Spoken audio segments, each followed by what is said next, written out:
I speak 5 languages. Bonjour les amis! Hola, queridos amigos! Здравствуйте, дорогие друзья! Chào mừng các bạn đã đến với chương trình của Micka. And today, I will share with you all my secrets. Hello, wonderful people! I am Micka Chu, MC, content creator, and media personality in Vietnam.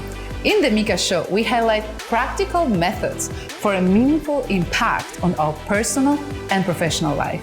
Thank you for joining us today, and let the show begin. Today, we are going to talk about languages and how to learn them in the most efficient, fun, and fast way. Many people ask me, how do I do it? How do I speak 5 languages fluently? But actually, it's a wrong start. Instead of asking how, you should ask me why. When you have a clear why, the how doesn't matter. It just falls into pieces. For example, for me, why do I speak 5 languages? Why am I into languages? It's because simply on a learning journey. It's like having this constant learning mindset that things are changing and you are changing with things. It helps you to adapt easier to situations, to have a better view of a situation, to connect with people on different levels. And even when you don't speak their language, simply because you have like different filters. It's like you see everything from different dimensions. That's what languages bring into my life, at least, and I hope it's going to bring into yours. Why I learn languages is because the more I learn, the more fulfilled I feel. I feel I'm getting rich from all these exchanges that I have with people, from all these connections. And simply, it's just so rewarding. You feel so great about yourself when you start to achieve some results in any language, and also when you go out of your comfort zone, when you can extend, when you can have a better understanding of this world, and again, you can think of a situation in many different languages, which means you can think about it from many different ways of seeing the world. For example, in English, we only have you and me, but when I speak Vietnamese, the you and the me, the I, is in a constant change. It will change according to the situation, to the person's status, age, and infinitive combinations. Yes, it sounds complicated at first, but in the end, it just makes our life much more fun. Number 2, how do I do it? Right. So once you answer to the question why, the how will follow. Now what I want you to do is to take a piece of paper and please write there the language that you want to learn or the languages you want to learn and what are the reasons. Why do you need them? For example, for me, when I started to learn Vietnamese, my why was that I want to become an MC and a media personality in Vietnam. I need it for my work. I need it for daily life. I was and still on a survival mode because it's a constant skill. Like I said, it's a mindset that you need to work on daily. And because my desire to learn the language was so big, the how came out very easily. How to learn languages efficiently. All right, now we're gonna jump in the real thing. How? So I personally believe in public institutions. That's where I learned English, French, Vietnamese, Spanish, and what else? No, Russian is my mother tongue, so it doesn't count. So yeah, I believe first in public institutions simply because they have no need in making money and the fees are very reasonable. So you really get a good base, a good foundation that you can use later on. The thing with school, I don't know about you, but I have studied English for 15 years in France. And I was feeling still insecure about my skills when I arrived in Asia, simply because it's not because you speak several languages before, in my case, Russian and French, but it's all comes back to you. You can spend years and years in school and still have no results. Simply because when you learn a language, you also learn about yourself, like which kind of person you are, what you like to learn, which way you like to learn things. All these questions will come up to you, and the way you answer them will determine your personal method. Like I said, public institution for me is the fundamental basis, but it's not enough. It's not enough, and let's just be honest, it's not that fun. So usually what I do when I was learning Vietnamese at school, at the end of each learning session, I always went talk to the teacher. Always went talk to the teacher, try to get their contact, try to be in touch with them, maybe go out, socialize. because I believe that language is a living skill that you always need to keep. It's like going to the gym. If you want to keep your six packs, you need to exercise, right? Same with the language. If you want to keep your language, if you want to improve yourself, you need to go and you need to talk. But the good news is, like, if you and when you feel a little bit shy, just don't feel like talking to people, there are amazing tools such as videos, podcasts, cartoons, songs, anything. We live in a world where anything is possible. Well, technically, you don't even need a teacher, but I'm old school, so I still like to learn with teachers.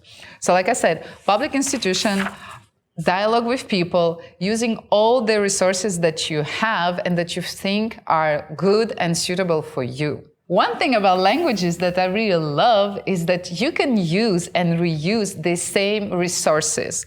For example, I am a big fan of Harry Potter. Harry Potter helped me a lot when arriving in France to learn French language. Once I learned French, I started to read Harry Potter in English, and it was a totally different experience. Of course, I also used the movies to work on both my French and my English, and now I'm also using it as a tool for my Vietnamese and also Spanish, because I love Spanish language. So what I mean is just find that one resource that you're capable to find in other languages. So for me, it's Harry Potter, Friends, and Game of Thrones. The good thing about Friends is that it's available in almost all languages in the world, and the format is very short, and once you watch it in one or two languages, it's just going to be easy to follow up what's going on, especially once you know the characters. Just becomes, again, it becomes a game. Game of Thrones is a little bit more complicated, but it's more rewarding, especially if you're a little bit geek like me and you're into like fantasy stuff. It's amazing, especially when you watch all the episodes of the shows. I watched it one time in French and 2 times in English. And my purpose is now watch Game of Thrones in Spanish. In Vietnamese, unfortunately, you can only find the Vietnamese subtitles, so it's a little bit not so practical. So actually, when I answered to the question how, my main answer is just that I just have fun. I really enjoy the whole process of learning, and I don't focus on my mistakes or miscommunications. I focus on all the fun I get through this experience. So I'm living in Vietnam, and the fact that I speak Vietnamese make my daily life so much funnier and easier and so much entertaining, even beside the job question. Just like, I really encourage you to learn one language, not simply because you live in that country, but also to develop yourself, to discover how strong you are, how capable you are, how inspiring you can be, because nobody gonna inspire you as much as you can inspire yourself. And the good thing with languages is that you can achieve results very fast in many different ways. And again, use all the resources that you have for you to have fun. Number 3, what to remember. So I'm actually not a big fan of apps on the phone, so I'm not going to reference apps, but if it's your way, please go for it. The thing I want to emphasize, I want to insist on, is that you have to be consistent. It's not about the duration, it's about the timing that you put each day to learn a language. For example, for me, when I wake up, once I've done all my morning rituals, I like to listen to some podcasts in Vietnamese. It's just some 10 minutes while I do my breakfast, and that's more than enough. Especially if it's like today, a day where I use a lot my English. In order not to feel rusty the day after, I simply put a little bit of something that I like. Usually it's content about self-development and achieving goals, so very motivational content that I listen in both Vietnamese and in Spanish. Another thing that I will say it again, and it's never enough, again, it's to have fun. Play with the languages. Languages are tools. They're not pieces of art. The purpose is to communicate. It's for people to get your message. So try to communicate it in the most funnier, easiest way possible, and don't be judgmental. Another thing that I noticed is that when I started to learn languages, I became more patient towards the others and also towards myself. And that's something really important, is like being patient and being compassionate, because not everybody go on that path. It's not an easy path, even though it can seem easy when you meet some polyglots, but it's a daily choice to go on a personal journey to improve yourself. So just like be proud of yourself. Once you start to speak 2 or 3 languages, I really advise you, and no matter the level, don't get me wrong, no matter the level, I simply advise you to switch. Like on a daily basis, I switch from Russian, French, Vietnamese, English. It gives you some kind of intellectual gymnastic. It's like you put your brain in difficult situation, and it can be exhausting. Like it's always exhausting for me after a day of shooting in Vietnamese, switching languages. It is exhausting, but you will feel yourself growing and getting your mind stronger. Like when you put yourself in these small situations, you just feel better. You just feel so much better, so much stronger, so much capable about yourself. So I think after watching this video, you will realize that learning languages is simply, for me at least, is improving the quality of my life. That's why I'm so happy to be able to talk about this topic with you guys, to share with you. I hope that it will motivate you, inspire you to learn languages. And actually, I'm also quite curious to know about your technique, about your methods. What do you do on a daily basis? Which habits do you have to improve your languages? Please let us know in the comment section. Thank you so much for watching our episode. I'm very happy to have you on board. I wish you an amazing day. Mwah.